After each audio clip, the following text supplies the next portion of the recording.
John Wick is a former hitman grieving the loss of his true love.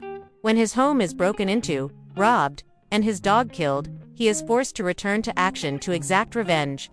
With the untimely death of his beloved wife still bitter in his mouth, John Wick, the expert former assassin, receives one final gift from her, a precious keepsake to help John find a new meaning in life now that she is gone. But when the arrogant Russian mob, Prince Yosef Tarasov and his men pay Wick a rather unwelcome visit to rob him of his prized 1969 Mustang and his wife S. present, the legendary hitman will be forced to unearth his meticulously concealed identity.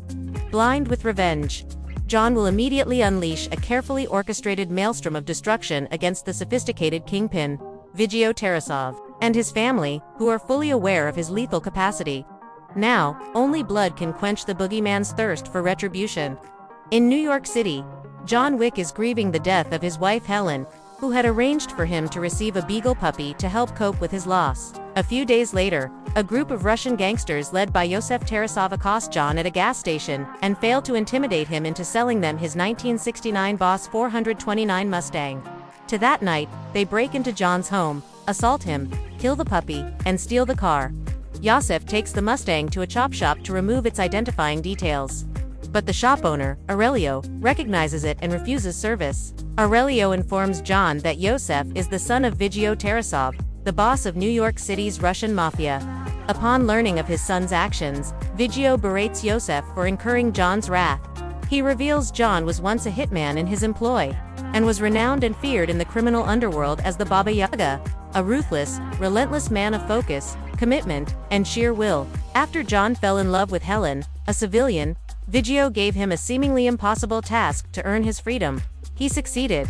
John recovers a concealed stash from his former career that includes weapons and gold coins. He rejects Vigio's attempt to make amends, and kills the hit squad subsequently sent to his home. Vigio puts a $2 million bounty on John and enlists John's former mentor, Marcus, to kill him. John lodges at the Continental, a luxurious hotel that serves as neutral ground for the underworld, and where conducting criminal business is forbidden. Winston, the hotel's owner and John's old friend, informs him that Yosef is at a nightclub called Red Circle. John infiltrates Red Circle and confronts Yosef, but he is attacked by Vigio's henchman Kirill, and forced to retreat to the Continental for medical attention. As John rests, a hitwoman, Ms. Perkins, sneaks into his room. Marcus sees Perkins from an adjacent building and fires a warning shot to alert John, who wakes up and subdues her. Perkins reveals Vigio has doubled the bounty for her to kill John in the hotel, and has concealed a high-value stash in a church. John hires another hitman, Harry, to secure Perkins, but she kills Harry and escapes. At the church, John destroys Vigio's cache of cash and extensive blackmail material. When Vigio arrives to assess the damage, John assaults him and his men but is hit by Kirill's car and captured. John tells Vigio he will not stop until Yosef is dead, because the puppy gave him hope and a chance to not be alone in his grief for Helen.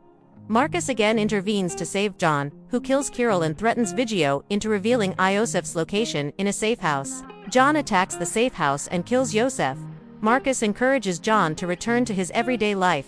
Perkins witnesses this and reveals Marcus's duplicity to Vigio, who has him tortured and killed. Vigio calls John to taunt him with the details, drawing him back to the city. Winston has Perkins executed for breaking the Continental's rules. Then informs John that Vigio is preparing to leave the city by helicopter. John races to New York Harbor, where he fights and mortally wounds Vigio. John, resigned to dying from his injuries, watches on his phone a video of Helen telling him they need to go home. He breaks into a nearby animal clinic, treats his wounds, and adopts a pit bull puppy scheduled to be euthanized before beginning to walk home.